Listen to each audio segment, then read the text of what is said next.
Voilà, c'est super. Moi, je suis tellement content d'être avec vous et de passer aussi ce dimanche soir ensemble dans la présence de Dieu. C'est super et c'est vrai que il y a quelque chose de particulier qui s'est passé pendant ce temps de louange, en tout cas pour moi personnellement, et je pense pour beaucoup peut-être, où l'intimité de Dieu, j'avais envie de rire, c'était plus fort que moi, tellement la joie de l'Éternel devenait ma force. Et j'étais tellement bien. Je voudrais vraiment encourager de ceux qui, de rentrer dans ces parvis, rentrer dans ces lieux très saints avec lui, parce que c'est là qu'on a l'intimité, et c'est les moments privilégiés. Des fois, on ne les saisit pas ou trop tard. On commence à la fin, et puis on devrait déjà dès le début se jeter dans le fleuve, hein. Mais je crois que Dieu veut vous encourager en tout cas, et moi, voilà, j'entendais les anges qui chantaient avec, c'est vrai, cette fois-là, et avec vous, c'était impressionnant. Je me suis retourné sur le côté, je dis, de où ça vient? Mais ça venait de là-haut, quoi. Et puis, il y avait beaucoup de voix d'hommes, c'est drôle, hein, et des voix graves en tout cas. Et juste pour vous encourager, en tout cas, moi je suis tellement content d'être là, puis ça met à l'aise quand la présence de l'Esprit est là, hein, vraiment. Alors oui, Dieu m'a donné un don prophétique. Alors pour ceux qui ne me connaissent pas, je suis français, vous l'avez vu dans mon accent. Bon, ouais, voilà, je suis français quand même. En ce moment, j'ai un peu la honte d'être français, mais je suis français. Je suis français quand même. Mais en tout cas, voilà, j'assume. Mais mais il faut beaucoup prier pour notre pays. Je vous promets surtout demain. Priez beaucoup, beaucoup. Ils veulent tout casser la France. Alors je vous promets, il faut vraiment prier. Parce que vraiment, ils sont prêts à faire des choses qu'ils regretteront après et qu'on ne pourra plus redresser. Alors voilà, on se retrouve en 1789 en France. Voilà, on coupe la tête à tous ceux qui dirigent. Mais voilà, juste sur votre cœur, si vraiment vous pouvez prier. Et puis, voilà, j'aimerais parler aussi sur le don prophétique. Parler du prophétique en général, plutôt on va parler comme ça, du prophétique, parce que souvent on dit le don prophétique, donner une parole prophétique, mais dans le prophétique, il y a la guérison, parole de connaissance, enfin en tout cas il y a les 9 dons, hein, j'ai vu que tu as levé ça tout à l'heure, et c'est tellement vrai que c'est pas que une chose. Et c'est vrai, quand on se rassemble, si on lit la parole de Dieu et qu'on y croit, quand vous vous rassemblez, que l'un est une parole, l'autre une guérison, l'autre une délivrance. Il y a tout. Enfin, on devrait vivre tous les dons quand on rentre. Alors, je vous pose juste une question, est-ce qu'on les a vécus quand on est rentré? Qui a été guéri, là? Qui a reçu de Dieu pour prier pour quelqu'un, pour guérir? On va en revenir à ça, mais juste pour vous dire que voilà, souvent on se dit des églises très charismatiques, mais en fait, eh bien, on ne vit pas la parole de Dieu, quoi. Mais juste une petite partie, quoi. Et je crois que ça va bien plus loin, hein, tellement loin. Alors, j'aimerais qu'on regarde dans 2 Corinthiens 13, 13. C'est le dernier verset de 2 Corinthiens. C'est une formule de politesse de Paul, mais vous savez que tous les mots dans la Bible sont importants, même les points et les virgules sont très importants, ils veulent dire quelque chose. Il dit que la grâce du Seigneur Jésus-Christ, l'amour de Dieu et la communication ou communion du Saint-Esprit soient avec vous tous. Dans ce verset, il y a tout. Mais tout. La grâce, c'est ni par force ni par puissance, mais par mon esprit, n'est-ce pas? Il y a aussi l'amour, il est par-dedans.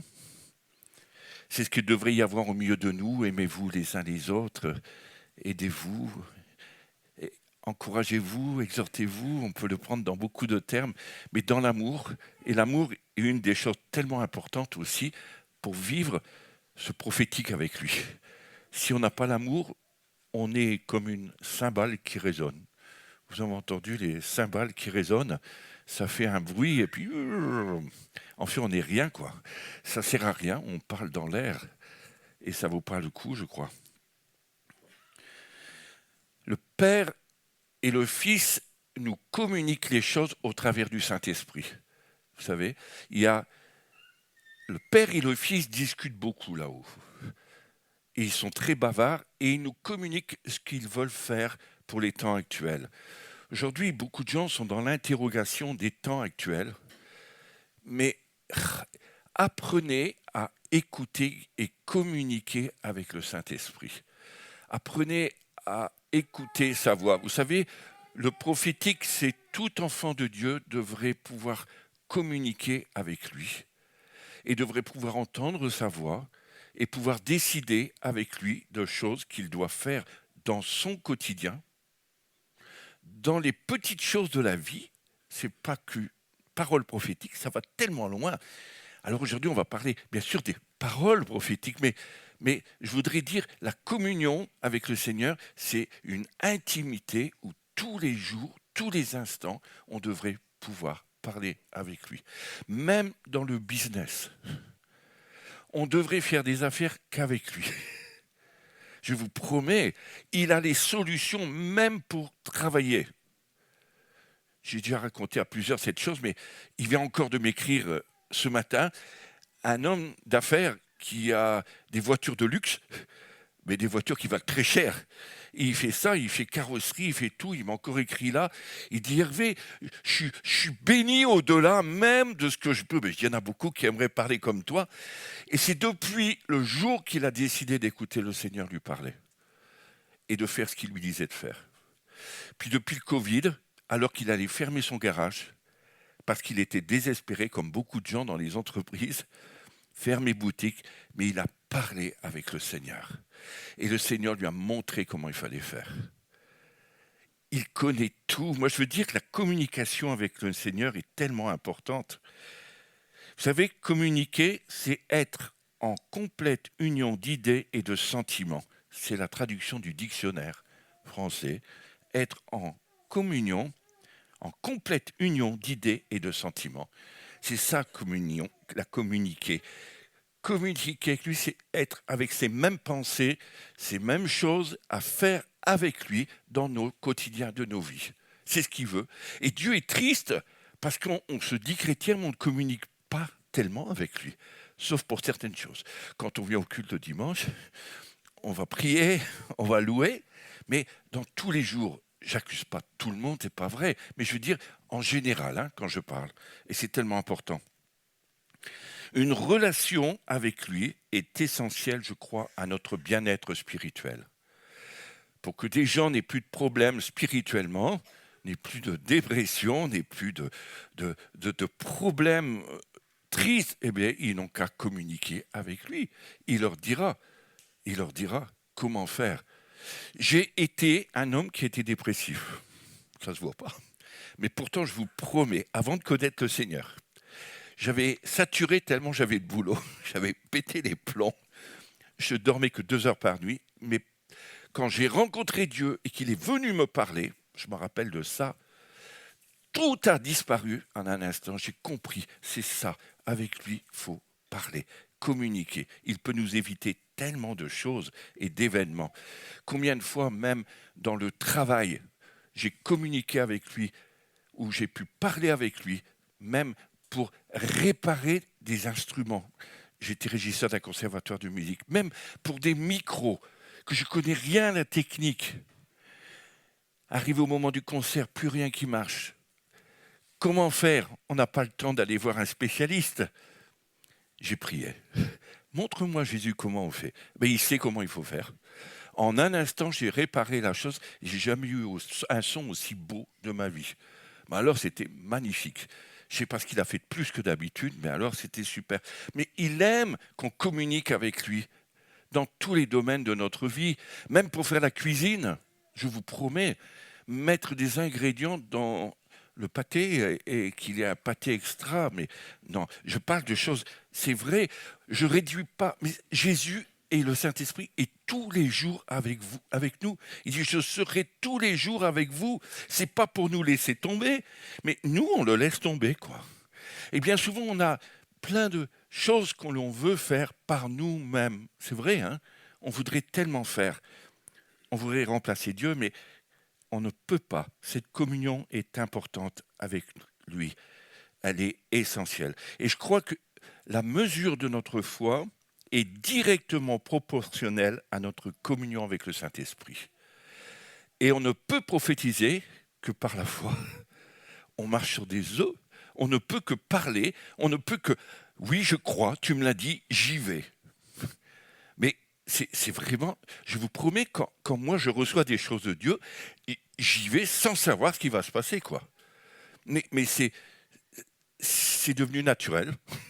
Ça fait partie de moi, c'est-à-dire que mon oreille est tellement habituée que j'ai même pas à réfléchir. Ça se fait tout. C'est vraiment super ce truc-là.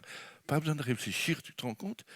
Et tu fais des bonnes choses avec Dieu. Je dis pas que je le fais tout le temps, mais je voulais juste vous dire ça. C'est tellement important de communiquer avec lui. Il y a dans l'Apocalypse, au chapitre 3, verset 20, il dit « Voici, je me tiens à la porte et je frappe. Si quelqu'un entend ma voix, encore une fois, entend ma voix et ouvre la porte, j'entrerai chez lui, je souperai avec lui et lui avec moi. » Je crois que c'est une invitation à entendre la voix de Dieu. Mais on a une intimité. Nous, les Français, on aime bien se mettre à table. Bon, ça se voit. Mais en même temps, on communique avec les gens. Vous avez vu, en Amérique, c'est pas on va dans le frigo, puis c'est terminé. Chacun prend ce qu'il veut. Il n'y a plus aucune relation, tellement. Mais les Suisses, c'est pareil, ils aiment bien se tenir à table. Tout à l'heure, c'est tenu à table en famille. Tu vois, en famille, je deviens bien, tu vois. Ils ont dit, tu es comme chez toi, tu es en famille. Oui, mais voilà, on parle, on discute, on écoute l'un, l'autre. Et je crois que Dieu veut vraiment s'asseoir avec nous pour qu'on entende sa voix. Et moi, je crois aujourd'hui, c'est ça qu'il veut faire. Que vous entendiez sa voix. Mais pas une personne. Et c'est pas parce que tu n'as pas reçu un don, parce que tous ceux qui... Et c'est dit dans Marc, le dernier chapitre de Marc, n'est-ce pas? Il dit, celui qui croira et soit baptisé sera sauvé, voici tout ce qu'il fera. Mais c'est dingue. Ça veut dire que tout chrétien devrait rentrer dans cette communion avec Dieu, quoi.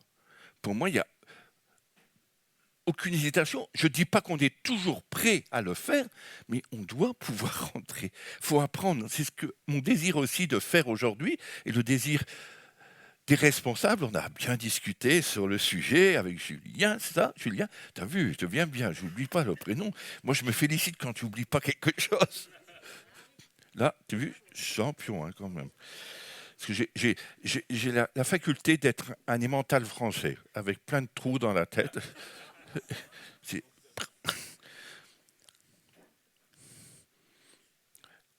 Le Seigneur, c'est un gentleman. J'aime bien dire ce mot-là. Parce qu'il est comme ça. Il ne force pas, mais il est toujours là. Il ne force pas. Jamais j'ai vu nulle part. Je me rappelle, avant, presque on convertissait les gens pour qu'ils viennent à Jésus, quoi. Allez, lève ton bras, donne ta vie à Jésus. Je l'ai fait. C'est fou. Après, je me suis rendu compte de ça. Je dis, mais en fait, le Seigneur, il m'a dit, c'est toi Jésus ou c'est moi? Il dit, c'est moi qui touche. Dans la Bible, c'est écrit. Alors, on veut prendre la place de Dieu. Mais c'est apprendre à dépendre de Dieu qu'il nous faut. Dépendre de lui. Je vous assure, les cultes seraient remplis de la puissance de Dieu si on dépendait de lui. Tu te rends compte? Tu es chez toi. Qu'est-ce que tu vas faire avec moi aujourd'hui, Seigneur? Qu'est-ce que tu vas faire là ce soir avec moi? Est-ce que tu vas m'utiliser ou pas? Même si je n'ai pas encore reçu le don de prophétique, mais il y en a qui vont le recevoir. Mais même si tu ne l'as pas eu, Dieu peut, d'un seul coup, parler au travers de toi. Et il l'a fait avec un âne, un Balaam. Il a parlé, alors on vaut mieux qu'un âne. Mais en fait, ça veut dire que Dieu peut parler comme il veut, quand il veut. Juste vous raconter, une fois, moi, je donne beaucoup de paroles aux gens, Dieu me parle. Puis un jour, j'étais désespéré. Et je marchais sur les chemins au bord du canal de Toulouse, là-bas, ce canal qui va là. Et c'était au niveau Carcassonne. Et je criais au Seigneur, je dis, mais pourquoi Seigneur? Pourquoi tu ne me parles pas à moi? Pourquoi tu parles à tout le monde et pas à moi? Et je voulais, pour moi, quoi.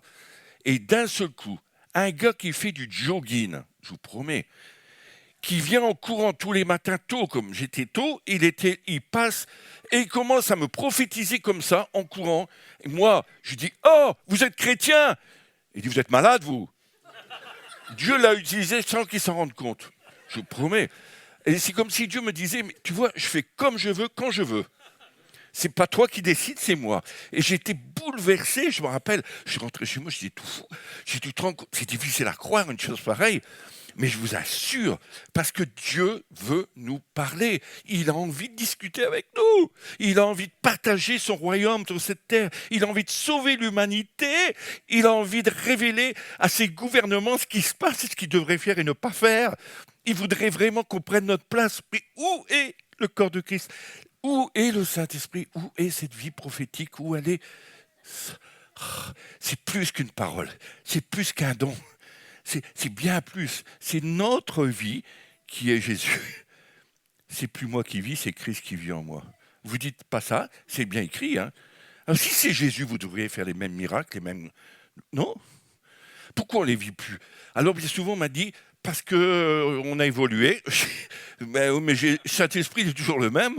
Il est toujours le même, il n'a pas changé, il ne varie pas du nombre, il reste le même, le Seigneur. Mais pourquoi? Entendre la voix de Dieu. Dieu veut parler à chacun d'entre nous. On doit apprendre à écouter Dieu. Vous savez, quand votre enfant, votre mari, votre femme, quelqu'un que vous aimez bien vous appelle au téléphone, est-ce que vous lui demandez le prénom? Non, parce que vous avez reconnu sa voix. Vrai ou faux? Moi, je sais si c'est un de mes petits-enfants qui appelle ou si c'est mon fils un tel, je reconnais la voix. Et je lui réponds, « Ah, bonjour Étienne, comment tu vas ?» Ah. Et puis, pourquoi vous y arrivez là et vous n'y arrivez pas avec Jésus?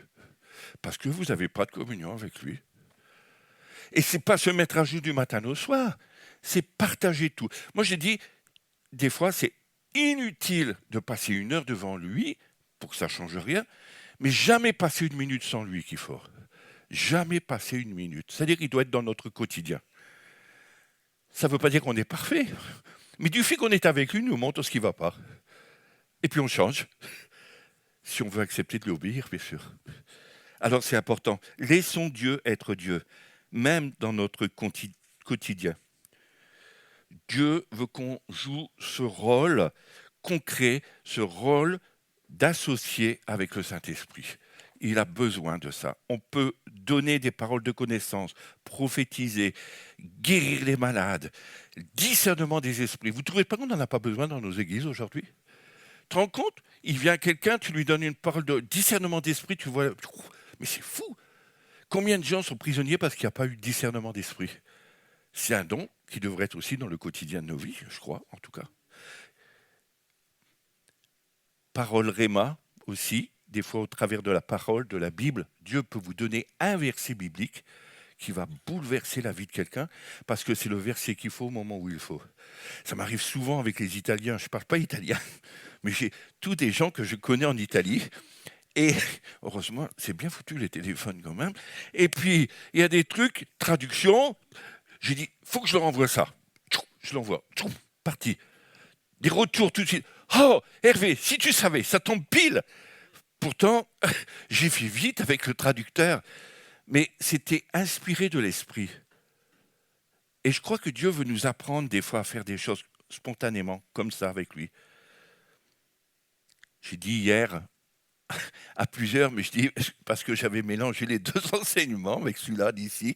J'ai dit, il y avait une femme une fois qui était âgée et qui elle dit, mais qu'est-ce que je peux faire moi? Moi, je ne peux pas faire aller comme les autres, les jeunes, je ne peux pas faire tout ça. C'est fini, laisse la place aux jeunes, elle faisait. Et c'est très bien.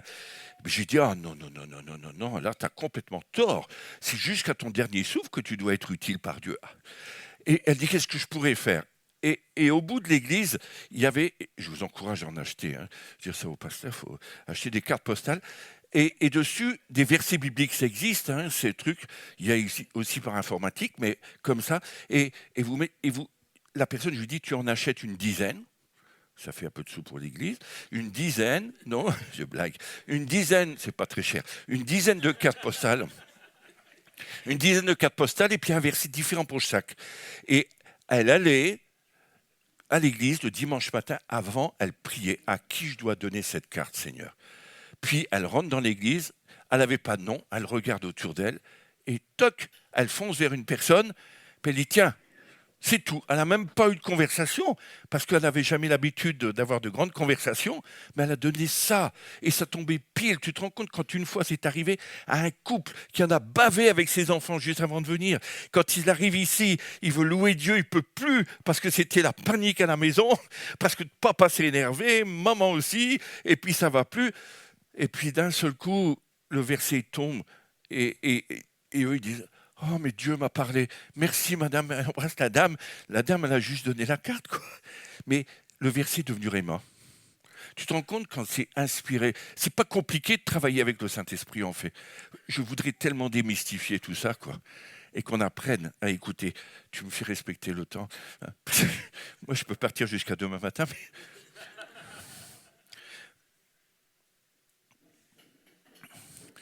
apprendre à soumettre aussi nos paroles aux responsables. C'est une des choses que j'aimerais partager parce que souvent, on n'est pas rassuré. Je ne sais pas si vous êtes comme moi j'étais au début, mais Dieu m'a appris une chose. Il m'a dit, Hervé, voilà, toutes les paroles que tu reçois de moi, je veux que tu ailles les confier au pasteur. J'ai dit ça à quelqu'un hier, il n'était pas content. Mais tu dois les confier au pasteur pour qu'il puisse se dire c'est juste, ou au président, voilà, celui qui est responsable ce jour-là de la réunion. Et j'aime quand c'est des présidents parce que même les pasteurs sont soumis au président. C'est obligé. Mais non. Et puis, c'est vrai. Et en même temps, j'ai dit, on est obligé parce que je vais vous expliquer pourquoi. Déjà, d'une part, ça nous protège. Puis ça nous rassure. Puis deuxièmement, je vous ai expliqué. Dans la vie de tous les jours, si un gendarme vous arrête sur la route, qu'est-ce que vous faites? Vous vous arrêtez. Vous n'allez pas faire comme les Français l'écraser, mais vous allez. C'est vrai, il faut ça, il faut ça. Roule puis recule encore. Mais c'est arrivé, je vous promets. Hein, c'est pas si vieux que ça. Hein. Mais non, vous vous arrêtez. Mais pourquoi on s'arrête alors que c'est un homme comme un autre ou une femme comme une autre? Il n'y a aucune différence.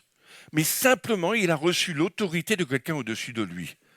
Et cette autorité d'au-dessus de lui, lui, il a reçu d'au-dessus de lui, et c'est celui qui gouverne le pays qui lui a donné l'autorité. Donc, il peut arrêter qui il veut, parce qu'il a été mandaté pour ça. Mais c'est exactement pareil avec le Seigneur. Dieu a établi des hommes et des femmes pour pouvoir protéger le peuple de Dieu, anciens, pasteurs, ceux qui dirigent. Alors, en allant leur soumettre, si même ils te disent, moi pendant 2 ans et demi, il a fait ça, le pasteur, il m'a dit, retourne à ta place, retourne 2 ans et demi. À la fin, j'ai dit au Seigneur, bon, mais j'en veux plus, hein. Je veux plus que tu me parles, c'est tout, j'arrête, je reste dans mon coin. Pendant 2 ans et demi, comme ça, je vous promets, hein, c'était pas du tout évident. Et pourtant, aujourd'hui, je dis c'est une école merveilleuse.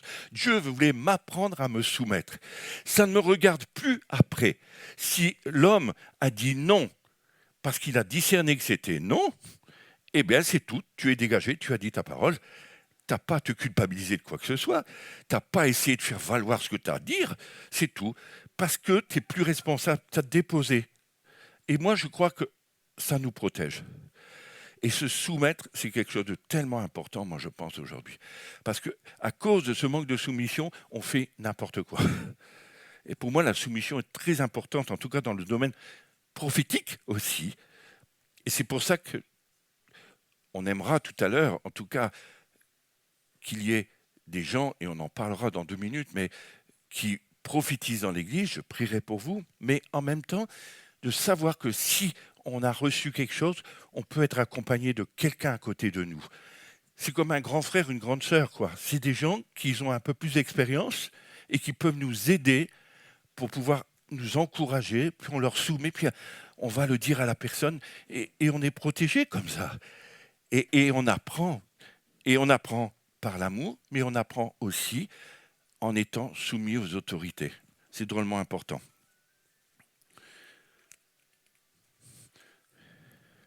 Donc, Dieu veut qu'on exerce ce don prophétique, parole de connaissance, guérison. Moi, je crois qu'il y a tout ça qui va se passer. Je ne remets pas juste au domaine, elle est gourmande, juste pas qu'au domaine, oui, bon, pas jusqu'au domaine prophétique, mais ça va tellement plus loin.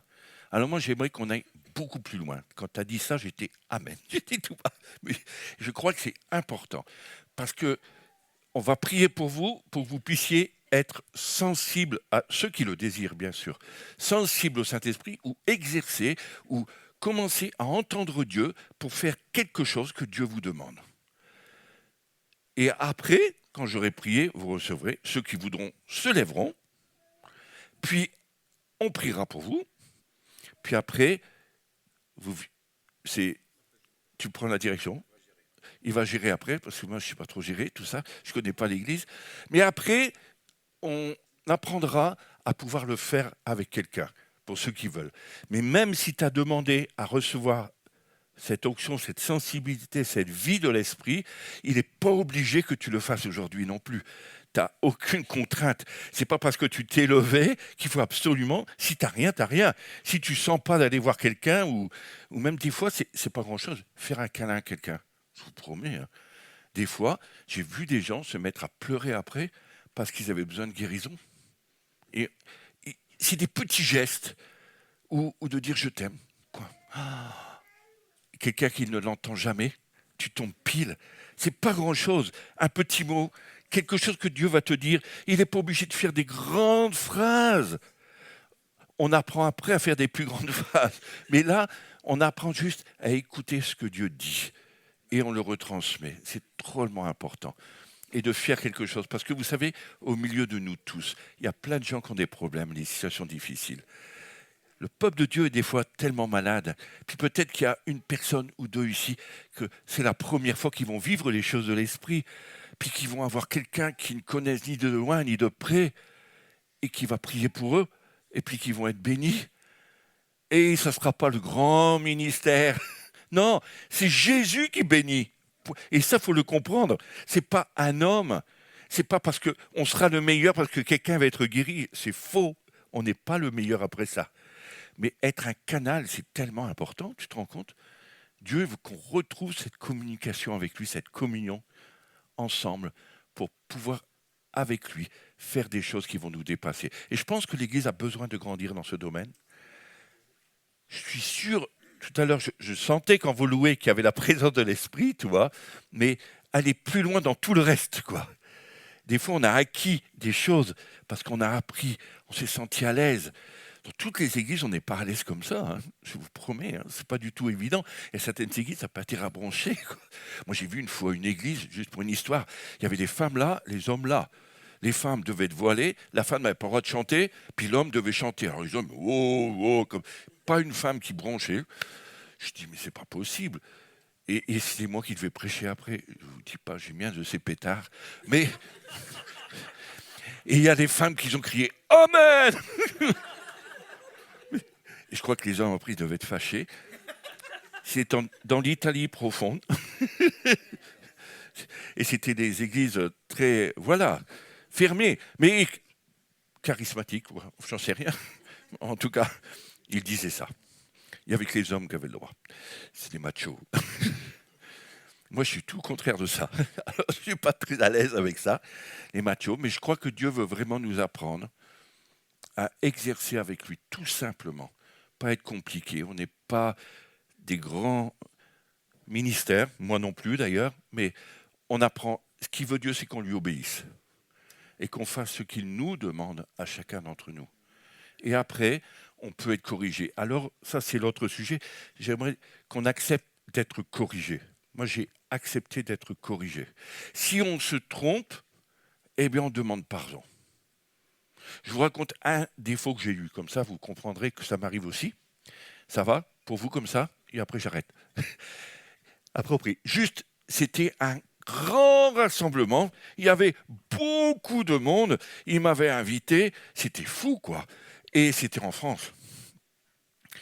Et c'était à Toulouse. Et je devais parler. Et puis Dieu se servait de moi avec puissance. D'un coup, je donne une parole à une femme. Cette femme, son mari, c'était le rugbyman, capitaine de rugby, de grand rugby de Toulouse, une balèze. Le Seigneur me dit à mon oreille, Hervé, tu t'es planté. C'est toi qui as parlé. Mais j'entends ça, la panique en moi. Personne ne m'a parlé, que le Seigneur. J'ai paniqué, je dis, mais c'est pas vrai. C'est pas vrai. La femme, elle a même pas pleuré, elle a rien fait, quoi. Et rien ne pouvait dire que je me suis trompé. Mais le Seigneur, il savait que je m'étais trompé et que j'avais dépassé ce que Dieu me demandait de faire. Ça peut arriver dans l'élan, hein. Alors, j'ai dit aux responsables, la réunion finie, il y en avait une autre après-midi, j'ai dit, écoutez, je vous demandais pardon pour ça, mais je voudrais demander publiquement, parce que sinon, on m'a demandé de dire publiquement pardon. Alors là, je dis aux responsables, ils m'ont dit, non, Hervé, si tu le fais, tout le monde va partir. Ils avaient peur de perdre. C'était terrible. Moi, je me rappellerai tout le temps.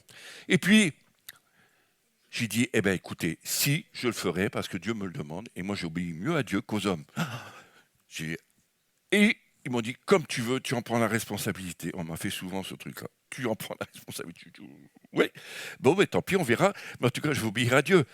Et là, la femme n'était pas là, mais le mari était là. Je demande pardon publiquement à son mari pour la femme. Elle s'occupait des enfants, mais tout passait pour l'enregistrement pour les enfants de ce que je disais. Et j'ai commencé à demander pardon. Je dis, voilà, je me suis trompé, je vous demande pardon, parce que là, c'était moi qui parlais, pas le Seigneur. Je ne vais pas rentrer dans grandes explications, mais juste ça.